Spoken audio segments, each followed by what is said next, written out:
Good evening. We start tonight with assassination and revenge. Israel today assassinated Sheikh Ahmed Yassin, the leader and founder of the Palestinian militant group Hamas. Almost immediately, Hamas vowed retaliation against Israel and the U.S. The Palestinian territories are boiling tonight as thousands protest the killing. The Israelis defend their action, calling Yassin the godfather of suicide bombings, responsible for killing hundreds of people. Israeli critics, however, call this state-sponsored murder. ABC's John Yang tonight is in the Palestinian city of Gaza.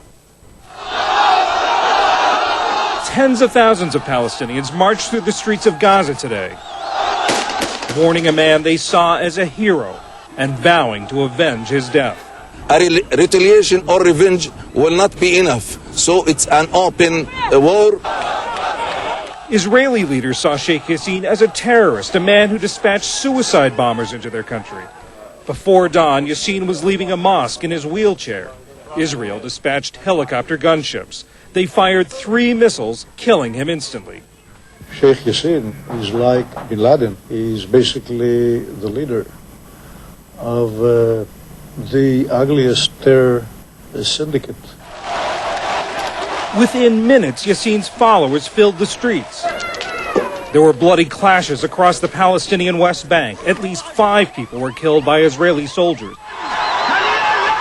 In Gaza, there was the rare sight of women in traditional Islamic dress brandishing machine guns in protests that lasted into the night. From all across Gaza, people have come to this dusty soccer field to offer their condolences to Hamas leaders, mourn Sheikh Yassin's death, and say evening prayers. To many Palestinians, Yassin was a symbol of resistance, the founder of an Islamic group that gave them food, education, and medical care.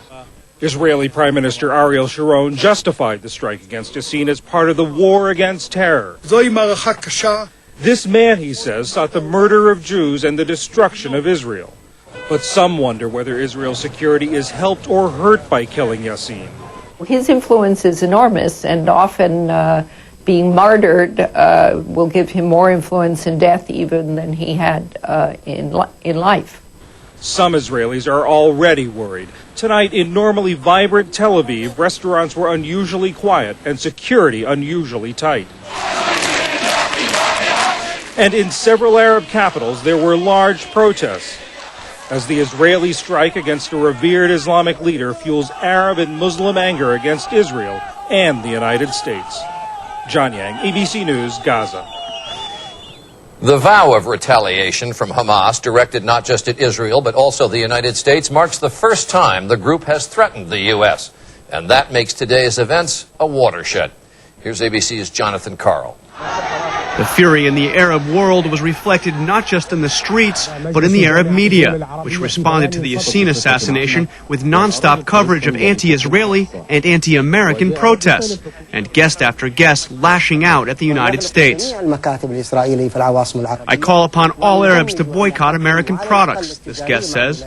The military wing of Hamas went much further, saying the Israelis did not carry out this operation without a prior approval from the terrorist American administration. The statement goes on to warn the U.S. has to bear the consequences of this crime.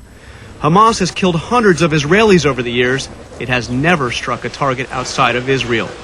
A senior administration official told ABC News, "We are taking the threat very seriously." The U.S. denies any prior knowledge of Israel's strike on Yassin, but the White House initially refused to condemn the assassination. I would point out that Hamas is a terrorist organization. Sheikh Yassin was personally involved in terrorism. In an unusual about-face, the White House press secretary later told reporters, quote, "We are deeply troubled by the incident in Gaza." Elsewhere around the world, some of America's closest allies were unequivocal in condemning Israel. It is unacceptable, it is unjustified, and it is very unlikely to achieve its objectives. The leaders of Egypt and Jordan, also U.S. allies, said essentially the same thing. And the fear tonight is that today's assassination will threaten security, not just in the Middle East, but perhaps in the U.S. as well. Jonathan Karl, ABC News, the State Department. And later this evening on Nightline, there will be more about what the assassination today means for the United States.